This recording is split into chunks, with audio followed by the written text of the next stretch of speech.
오늘 함께 보실 하나님의 말씀은 마태복음 14장 1절에서 12절 말씀입니다. 그때에 분봉왕 헤롯이 예수의 소문을 듣고 그 신하들에게 이르되 이는 세례 요한이라 그가 죽은 자 가운데서 살아났으니 그러므로 이런 능력이 그 속에서 역사하는도다 하더라. 전에 헤롯이 그 동생 빌립의 아내 헤로디아의 일로 요한을 잡아 결박하여 옥에 가두었으니 이는 요한이 헤롯에게 말하되 당신이 그 여자를 차지한 것이 옳지 않다 하였음이라. 헤롯이 요한을 죽이려 하되 무리가 그를 선지자로 여김으로 그들을 두려워하더니 마침 헤롯의 생일이 되어 헤로디아의 딸이 연석 가운데서 춤을 추어 헤롯을 기쁘게 하니 헤롯이 맹세로 그에게 무엇이든지 달라는 대로 주겠다고 약속하거늘 그가 제 어머니의 시킴을 듣고 이르되 세례 요한의 머리를 소반에 얹어 여기서 내게 주소서 하니 왕이 근심하나 자기가 맹세한 것과 그 함께 앉은 사람들 때문에 주라 명하고 사람을 보내어 옥에서 요한의 목을 베어 그 머리를 소반에 얹어서 그 소녀에게 주니 그가 자기 어머니에게로 가져가니라. 요한의 제자들이 와서 시체를 가져다가 장사하고 가서 예수께 아뢰니라. 오늘 말씀에서는 분봉왕 헤롯이 예수님을 죽은 세례 요한으로 여기는 내용으로 시작합니다. 이때 당시에는 세례 요한은 이미 헤롯에게 처형당한 상태였습니다. 분명 세례 요한을 처형시켰습니다. 그런데 세례 요한과 같이 말씀을 전하고 기적을 일으키는 이가 나타나니 헤롯은 두려움에 떨며 신하들에게 이렇게 고백한 것입니다. 2절입니다. 그 신하들에게 이르되 이는 세례 요한이라 그가 죽은 자 가운데서 살아났으니 그러므로 이런 능력이 그 속에서 역사하는도다 하더라. 세례 요한이 죽게 된 내용은 이렇습니다. 헤롯의 생일날 동생 빌립의 아내 헤로디아의 딸이 연석에서 춤을 추었고 헤롯은 그것을 보고 기뻐했습니다. 그래서 조카에게 무엇이든지 달라고 하면 주겠다고 약속했던 것이죠. 헤로디아는 딸에게 세례 요한의 머리를 소반에 얹어서 달라고 요청합니다.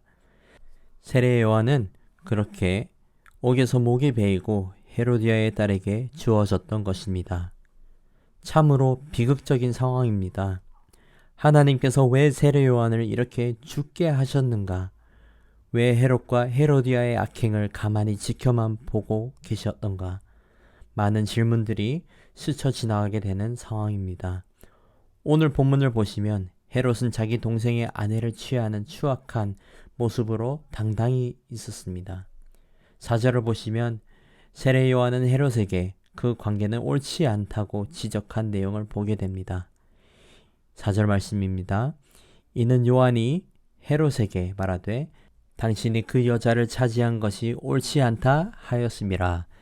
그렇게 말하고 난 후 헤로디아는 화가 나서 세례 요한을 묶어서 옥에 가둘 것을 요청했고 헤롯은 그 말을 듣게 된 것이었습니다. 죄를 즐거워하고 회개하지 않은 헤롯과 헤로디아는 결국 더 나아가서 옥에 가두었던 세례 요한을 처형하게 되었던 것이고 오늘 본문의 첫 구절처럼 예수님을 세례 요한이 죽음 가운데서 살아났다고 두려워하는 모습을 보게 되는 것입니다. 헤롯은 죄를 사랑했고 죄를 즐기며 살았던 사람입니다. 동생의 아내를 취하기까지 죄를 즐겼었고 진리를 전하던 세례 요한을 핍박하고 처형하기까지 한 악인이었습니다. 그는 회개하지도 않았고 돌이켜서 하나님을 찾지도 않았습니다. 그는 죄를 여전히 자랑했고 죄 가운데 머물렀지만 그 후로 예수님을 두려워하게 되었습니다. 헤롯 왕은 양심을 거스르면서 죄를 사랑했습니다. 그리고 결국 두려움이 그의 마음 가운데 자리 잡았습니다. 헤롯 왕의 두려움의 대상은 이제 세례 요한이 아닌 예수 그리스도가 되었습니다. 세례 요한이 처형 당하기 전에 마태복음 11장 2절에서 3절에서는 그의 제자들을 예수님께 보낸 적이 있었습니다. 2절 3절 말씀입니다.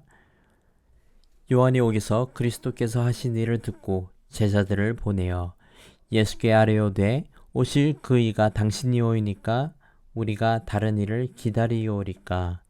세례 요한은 옥에 갇혀 있으면서 많은 생각을 했을 것입니다.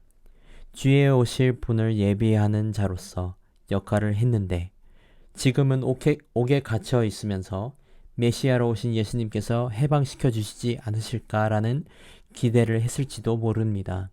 하지만 최종적으로 그가 고민을 했을 것은 아마 나의 죽음이 그리스도의 나타냄으로 충분한가였을 것입니다. 세례 요한은 요한복음 3장 30절에서 이렇게 말한 기록이 있습니다. 그는 흥행하여야 하겠고 나는 쇠하여야 하리라 하니라. 세례 요한은 자신의 낮아짐으로 그리스도는 높아져야 한다는 고백, 자기 자신이 보이지 않게 되므로 더욱 선명하게 나타나는 그리스도를 고백하고 있었던 것입니다. 요한은 진리를 세우고 선포하다가 옥에 갇히게 되었습니다. 오늘도 옳은 것을 위하다가 핍박을 받는 비극적인 상황들이 여전히 주위에서 일어납니다. 하지만 그런 상황 속에서 세례 요한의 고백처럼 그는 흥해야 하겠고 나는 쇠하여야 하리라 말할 수 있는 저와 여러분이 되기를 소망합니다. 성경에서는 정말 많은 사람들이 비극을 맞이했습니다. 사도 요한만 보아도 수많은 고난과 핍박 가운데 복음을 전하며 살았습니다. 너무 힘들어서 이렇게 기도한 기록도 있습니다. 고린도 후서 12장 8절 말씀입니다. 이것이 내게서 떠나가게 하기 위하여 내가 3번 주께 간구하였더니. 하지만 바로 이어서 9절에서는 이렇게 고백합니다. 내 은혜가 내게 족하도다.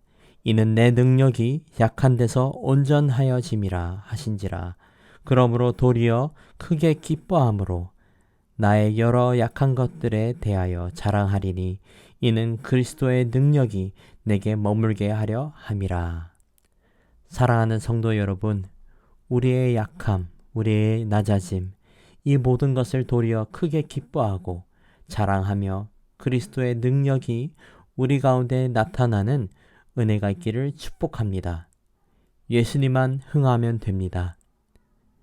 나도 흥하고 예수님도 흥하는 것이 아니라 오직 그리스도만 흥하는 것에 만족해야 합니다. 그렇게 되었을 때에 마지막 날의 고린도후서 4장 17절에서 말씀처럼 지극히 크고 영원한 영광에 중한 것을 우리 가운데 이루실 줄 믿습니다. 기도하겠습니다. 거룩하신 하나님 감사합니다. 오늘 말씀을 통해 세례 요한의 낮아짐과 그의 죽음을 통해 헤롯은 그리스도를 두려워하게 되었다는 것을 보게 되었습니다. 아버지, 우리의 연약함과 부족함 하나도 헛되지 않고 오직 주의 뜻이 이루어지는 은혜가 있기를 원합니다. 부족하고 드릴 것 없는 존재들이지만 그럼에도 불구하고 우리가 낮아짐으로 예수님만이 흥하기를 원합니다. 다만 주께서 우리에게 말씀하신 것처럼 마지막 날에 지극히 크고 영원한 영광에 중한 것들을 우리 가운데 이루어 주시옵소서. 약한 우리를 강하게 하시고 부족한 우리를 사랑하시는 주님을 찬양합니다. 이 땅 가운데 일어나는 모든 고난과 고통을 다 이해할 수는 없을지라도 그 모든 상황 속에서 아버지의 크신 계획하심이 있을 줄을 믿습니다. 육체가 무너져도 그리스도 안에 있는 우리의 영혼은 안전하다는 것을 믿고 감사하며 나아가는 은혜 허락해 주시옵소서. 감사합니다. 사랑합니다. 이 모든 말씀 우리 주 예수 그리스도의 이름으로 기도드렸습니다. 아멘. 이 시간 말씀을 붙들고 기도하시면서 공동 기도 제목으로 모든 소그룹 모임을 위해 기도하시겠습니다. 마지막으로 진행 중인 우리 다락방 모임과 전도회 모든 모임마다 예수님 안에서 한 가족과 같이 은혜를 나누는 모임이 되게 하시고 소외되는 영혼 하나도 없는 그리스도의 사랑이 넘치는 가정 같은 교회가 되도록 기도하시겠습니다.